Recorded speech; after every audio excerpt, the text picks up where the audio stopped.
malungkot, masaya, halika dito ka. Tatamayan ka namin, sabihin mo sa amin, kami na ang bahala, pag-usapan yan natin, masusolusyonan natin problema mo. Kaya sabihin mo sa amin ang lahat, ano ang drama mo. Same pero iba! We are number 106.7 Energy FM. Pangga mong sabing radyo, sabihin mo. Nakikita yung tunay kong kulay. O, Pangga. O, ano na, kamusta kayo mga Pangga? Live na ulit tayo sa ating official Facebook page. Hello. Energy FM 106.7. Ang itim ko pala pag walang ilaw. But, hindi naman na. Wala naman no. Nakakaloka. Lagi mo tatandaan, ingat ka. Pakaibang masa. Nilalamig na ako, B. Kuya Will. Yan si Kuya Will. Ay, nako. Oh, kamusta naman ang mga Pangga natin na naghihintay ngayon? Nakaka-lurky. O, At diba? i-share nyo naman ang ating live ngayon sa Energy FM 106.7. I-share nyo sa, sa wall ninyo kung saan man yan. Gusto mo yung sa wall nila? Sino ka sasabihin? Ba't kita i-share sa wall ko? O yan, saya natin ng Friday, ha? Oo nga, sobra. For the recap May lang abangan tayo. din sila this coming Friday. Bakit? Ulit. Meron ka uling revelation? Susuntukin kita. Magugulat ka ha, sa Friday po. Abangan nyo po yun. Meron kami pasabog din. Nung last Friday, may pasabog. Ay, gusto ko nga balikan eh. Hindi, pagsasamahin na natin yun. Sa Friday, kabuuan na. Kabuuan. Sige. So, lahat ng mga kamag-anak po namin, makinig at manood. Magkakaalaman na po tayo. Kakaalaman. Anyway, so ito na Pangga. Ngayon pong araw ng Lunes, ibibigay na namin ang aming drama. Okay? Nakakaiyak ba yan? Hindi naman eh. Hindi naman. Nakakakiliti? Kasama na yon. Pero bigyan natin yung drama ngayon, partner. Ito yung drama ni ate. Kasi meron daw siyang kapatid sa ibang bansa. Oh. Ngayon, ino-offeran daw siya ng kapatid niya na ipakasal. Partner ipakasal sa ibang bansa yung kapatid niya dito sa Pilipinas, to si ate. Ngayon, hindi daw niya alam kung tatanggapin ba daw niya or hindi. Oh! Kasi, di ba, parang walang-wala. Yun ata yung easy way talaga para makapunta doon. Yes. Lalo pagkapatid mo kasi, kumbaga matagal pa rin yung process nun eh. Di ba? Pag kung mapapunta to sa ibang bansa, ito, mabilisan to. Pagka ipapakasal ka pa. Actually, noong araw pa to nauso to eh. Alam mo na, napanood mo na yung Outwall, yung On the Wings of Love nila na Dean Lustre and James Reid. Parang ganun yun eh, di ba? Okay. Na kailangan mo ipakasal. Tapos alam ko mahigpit yan. Talagang susundan ka sa bahay. Kailangan sweet kayo. Yung alam mo yun, kailangan mapatunayan ninyo na talagang kayo. Oo. Tsaka hindi lang yung partner Yung yung merong rin to eh. Meron din tong involved na pera. Kasi di ba ang pagpapakasal doon para may kapalit yun. Halimbawa ako yung foreigner. Di ba, merong irereto sa akin na kapatid ko sa Pilipinas na papupunta ko dito at magpapakasal kami. May bayaran yun eh. Babayaran mo yung foreigner para pumayag siya. May ganon. Okay. Kasi nung ate ko, yung tita ko nasa ibang bansa na ngayon, ganon ang patakaran noon dati. Parang, sige, makapunta siya dito, magpapakasal kami, pero maghiwalay din niya eh. Pero importante doon, makapunta ka. Oo. At maging citizen ka doon. Yes. Yung nga lang, kasi may divorce, di ba? Matagal kasi. Kumbaga madali lang naman siya mabawi. Di ba? Pakasal tayo, tapos divorce ka agad. Ang problema nga doon lang kasi, may pera involved. Kasi babayaran mo yung foreigner.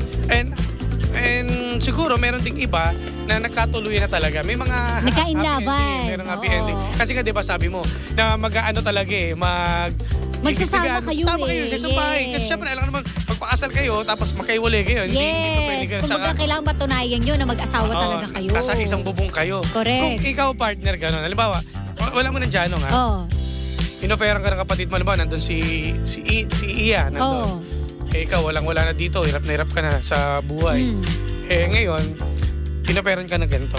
Papayag ka? Hindi. Hindi, maghahanap na lang talaga ako ng jojowain dun. Kung wala pa ako asawa kung gano'n rin lang naman. Kaso nga di ba mahirap pa, pag magkarelasyon lang, matagal pa yung process niyan eh. Ayoko nung pupunta ka na kaagad dun, automatic, makakasama mo yung kapatid mo. Ayoko magmahal ng Hindi pa tayo ng no? Ewan ko, siguro kasi dahil babae ako, gusto ko syempre yung pakakasalan ko, talagang mahal ko. Kasi ako kung ako tatanungin mo, gusto ko. Kasi bukod sa matitikma ko yung bagong putahe. May iba naman. Kasi puro lang Tagalog narinig ko eh.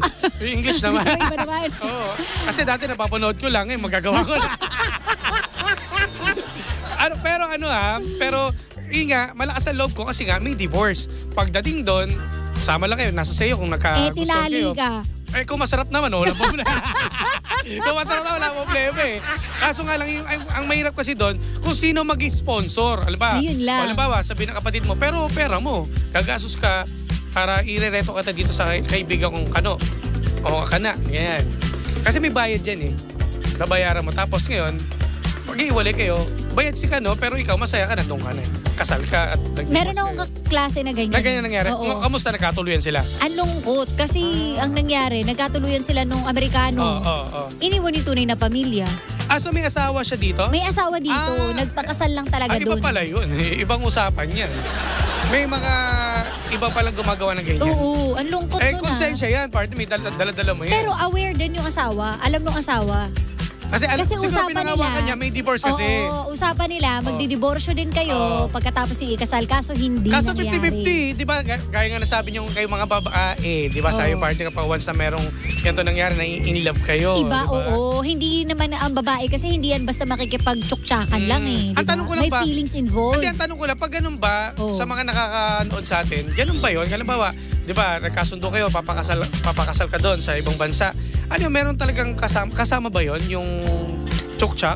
Hindi naman ata, dahil di ka naman panonoorin na nakikipag-tsuktsak ka, di ba? Kumbaga pag doon laki, di ba sa palabas, di ba sabi mo may mga ganyan? Meron, yung parang pagmamasdan lang kayo. Yes. Sweet lang kayo. I love you, nagkikiss sa lips pag aalis, ganyan. Kasama ba yun sa usapan na pag sa isang kwarto magkasama rin matulog? Oo. Sa tingin mo walang mangyayari? Kalokohan yun. Meron yun. Posibleng wala. Sa bagay. Kasi hindi naman kayo mababantay. Nga lang problema doon. Nasa sa inyo pa rin ang hindi, kung ang tenga, may asawa siya sa Pilipinas. Hindi pa rin mapipigilan yun. Kung sa kwarto. Dito ka, inaahas eh. Doon pa kayang malaya ka. Di ba? Doon pa kayang malaya ka. Di ba? Malaya ka magagawa yan. Pwede mo naman i-deny na, hindi naman, wala naman nangyari sa akin. Magkasama lang kami sa kwarto. Lols. Di ba? Oo. Kaya ekis din talaga ako sa ganyang sistema. Kumbaga, sa mga lalaki bakit lang ka siguro. papayag? Kami mga lalaki, okay kami dyan, no? Sa inyo kasi, syempre, mahirap eh. Mahirap. Talo kayo eh. Oo. Tsaka sa amin may puso. Wala na, in love na kagad yan. Oo. Gaya ng tita ko nga, puso yung pinairal niya. Diba? Kasi ang usapan lang talaga doon ay magpakasal lang saglit. at mag-divorce. Oo, anong nangyari? Tsaka may hindi lang naman isang araw kayo magsasama, isang linggo. Matagal. Hindi lang linggo. Hindi ko alam kung isang taon ba or 6 months. Matagal hindi ko alam, yun bago ka makakuha ng inaasam-asam mong green card. Nangyari ngayon, naging sila, kung nanonood, Tita Cora, kung nanonood yan, naging sila. Cora ang pangalan niya. Malapit na sa, diba, may mga ganun talaga na in love talaga. So, maganda naman ang buhay niya ngayon. At kasama yung... Sila pa rin nung kano. Oo, sila pa rin. Diba? Yun maganda. Nagka-inlovean talaga. Ang mahirap kasi, yung alam mo yun, yung planado lang dahil sa papel or dahil sa green card. Mabait lang din kasi yung depende rin kasi doon sa ibang depende sa lahi. nakakatuluyan mo. Sa ibang lahi. Correct. Ang Paano usapan kung nyo, egul? Diba? Kung lugi ka doon sa nakatuluyan mo. Correct. May mga rin kasi, may mga na pera lang.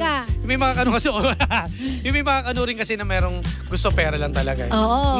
Ginagawang negosyo. Oo. Hindi mo rin talaga masabi. Oh well, Papel, that's life. Sabi ni Alvin, mas maraming magaling dito sa Isabela. Talaga? Oy, totoo? Gaano kagaling? Saang aspeto? Makapunta nga, sasama nga ako. Hello daw. Hello po sa mga taga Camarines Sur. Oy, hello po. Punta daw sa Kaugma Festival. Oy, oo nga. Hello po. And kay Ram Jean Reyes, Winifred Sarmiento and Gillette Binay. Hello, James. Hello. Yun. Kay ate, desisyon mo pa rin. Oo, ikaw ang bahala kasi nasa sayo naman yan kung talaga ipupush mo. Kung wala ka naman jowa. Single naman siya eh. Wala namang problema. Di go. Pero, ayun lang. Depende lang sa'yo kung ma-inlove ka doon sa ibang lahi or gusto mo talaga makapunta lang doon pakasama yung kapatid mo. Ang hirap naman kasi na ipilit natin sa ibang tao yung konsepto ng kasal na nasa isip natin. Kung ganyan ang konsepto nyo ng kasal, wala kami magagawa. Pero ako kasi, for me talaga, ekis ako sa ganyan. Wala nang ibang option kasi yung kapatid niya dahil nga gustong makasama. Ginawa nila inireto lang doon sa kaibigan niyang kano. Siguro alam niya naman mabait pero hindi natin masasabi. Pag nagsama sila sana lang, sana maging maganda yung kalalabasan niyang desisyon mo. Correct. At sa sponsor, di ba? Kung sponsor ba ng ate mo sa ibang bansa, why not? Kung ikaw rin maglalabas ng pera, saan ka kukuha? Kasi ang sakit din sa pakiramdam nung, pag nalaman niya na ganun lang. Or, kasabot din naman. Usapan na yun, partner. May alam na rin yung yung foreigner na, parang papakasal ko sa kapatid ko, then after naman, mag-divorce kayo. Yun. Sad. Akala ko dati pa yan eh. Ngayon wala na. Meron pa rin. Meron pa rin hanggang ngayon. Di ba nga kaya nga na ang nila sa atin, ba't ka nandito para lang sa green card? Ganyan. Tsaka hindi lang sa iba-iba. Meron nga sa Japan. Correct. Dati ang lakas dyan. May mga kakilala kang hapon dyan. Irereto ka eh. Totoo. Hindi pa nga reto ang term noon eh. Diba? Parang... Bugaloo. Oo. Bugaloo. Ganon.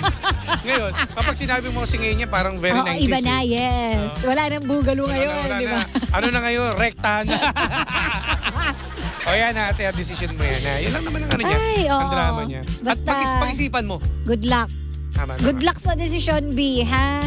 Huwag kayo iiyak. Huwag kayo iiyak. Kung pag-usap, huwag kayo iiyak kasi balahi yan. Girl. Pero diba, mag-practice ka na. Mag-practice ka na. Maglakasawa mo yan. Pag pumayag ka.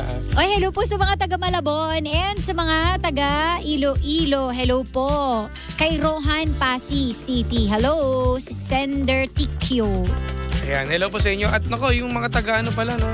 Ramjin, hello. Kita-kits dyan. Sana makasama tayo dyan. Oo nga. Maganda raw dun, Tama. Kaugma Festival. Ang dami mga artist na kasama dyan. Si Flo G. Yes. Sa vlog natin, mapapakinggan niya mga pangga. Kayo na talaga. Galing? At Potrero. Alam po, Potrero.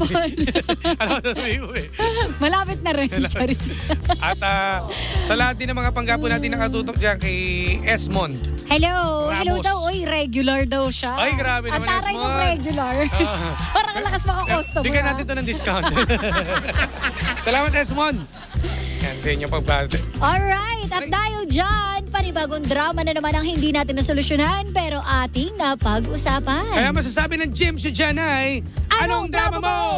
Susunod na The Monarch of Philippine Radio. Walang iba kundi si Kuya Chico! Kaya walang maglilipat. Alam mo na. Don't forget pala to like, follow, and share Sheena 1067. Sa akin po, DJ Jimbo. Yan! Meron ka pa bang babatiin, partner? Maraming salamat sa mga nag-birthday po ngayong araw. Happy birthday! Kami po yung exit na mga pangga na kasama't nakapiling ninyo nag-iisang pababot na si Sheena. At ang inyong Jimbo Liz's DJ, ako ba si Jimbo? Dito lang yan sa programang Anong Drama Mo? Na same pero iba. We are number 106.7 Energy FM. Pangga, wag ko sabihing radyo, sabihin mo!